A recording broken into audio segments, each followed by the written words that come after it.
Let's learn how to play Old Maid. Old Maid is a popular kids game. It helps young children develop number and pattern recognition. Also a fun game for the whole family. This game can be played by 2 to 4 players. The unicorn card is used as the Old Maid card.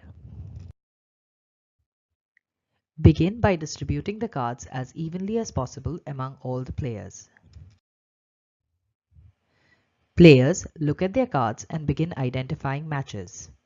The matched cards are put down and added to the discard pile.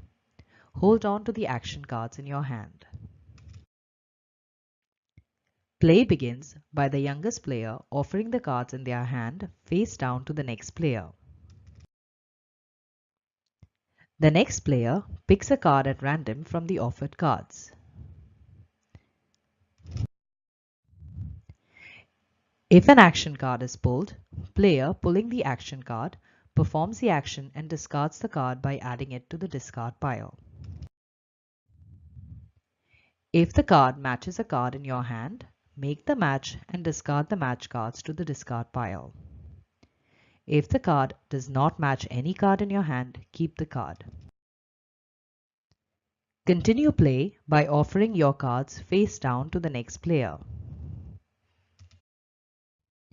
Game ends when the Old Maid card is the only card left.